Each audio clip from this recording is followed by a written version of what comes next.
రాజధాని అమరావతిలో రాజధాని ప్రాంత అభివృద్ధి ప్రాధికార సంస్థ ప్రధాన కార్యాలయ భవనాన్ని ముఖ్యమంత్రి నారా చంద్రబాబు నాయుడు ప్రారంభించారు. పూర్ణ కుంభం వేదాశీర్వచనాలతో ఆయనకు పండితులు స్వాగతం పలికారు. ఈ సందర్భంగా భూములిచ్చిన రైతులను ముఖ్యమంత్రి ఆత్మీయంగా పలకరించారు. 4.32 ఎకరాల్లో 3,07,326 చదరపు అడుగుల విస్తీర్ణంలో 7 ఫ్లోర్లలో G+7 CRDA భవనం సహా రాష్ట్ర పురపాలక పట్టణాభివృద్ధి శాఖకు అనుబంధంగా ఉన్న రాష్ట్ర కార్యాలయాల ఇందులోకి రానున్నాయి. ప్రధాన కార్యాలయానికి పక్కనే మొత్తం 8 ఎకరాల్లో మరో 4 భవనాలు ఏర్పాటు చేశారు. ఈ సందర్భంగా ముఖ్యమంత్రి మాట్లాడుతూ రాజధాని అమరావతి ప్రాంత రైతుల త్యాగాలను ఎప్పటికీ మరువలేనివన్నారు. రాజధాని ప్రాంతాన్ని అన్ని విధాలుగా అభివృద్ధి చేస్తామని తెలిపారు. రాష్ట్ర విభజన జరిగింది. జూన్ 2వ తారీఖున 2 రాష్ట్రాలుగా విభజన జరిగింది. ఆంధ్రప్రదేశ్ రాష్ట్రానికి రాజధాని లేదు. ఆ రోజు చట్టంలో పెట్టింది కూడా రాజధాని ఎక్కడ పెట్టాలనో నిర్ణయించడానికి ఒక కమిటీ వేస్తామని ఒక కమిటీ వేశారు.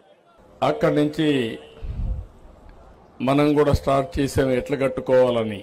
అయితే ఆ రోజు కనీసం ఆనాటి ప్రభుత్వం పలాంది ఇక్కడ రాజధాని వస్తుందనంటే ఎట్లా కట్టాలని ఆలోచించేవాళ్ళం. రాజధాని ఎక్కడ వస్తుందో చెప్పకుండా ఒక కమిటీ వేసి, రెండోది దానికి కావాల్సిన జాగా కూడా లేదు మనకు. మీరు గుర్తుపెట్టుకోవాలి. అలాంటి సమయంలో మన ఆలోచన విధానం ఏం చేయాలని ఆలోచించినప్పుడు ఎవరిని అడిగినా కూడా చాలా సింపుల్గా 25 పార్లమెంట్లు ఉన్నాయి. ఒక పక్క 12, ఇంకొక పక్క 12, 13వ పార్లమెంట్ ఈ గుంటూరు. రాజధాని ఎక్కడ రావాలంటే ఇక్కడే రావాలని చెప్పాల్సింది పోయి దీనికి లేనిపోని పంచాయతీ పెట్టారు. అక్కడి నుంచి ప్రారంభమైంది.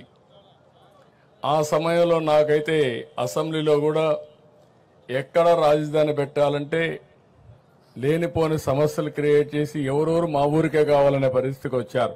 నేను ఒకటే ఆలోచించాను, ప్రతి ఒక్క ఊరికి ఇచ్చేది కాదు, ఇది రాష్ట్ర భవిష్యత్తుకు ఉపయోగపడే రాజధానిగా ఉండాలి.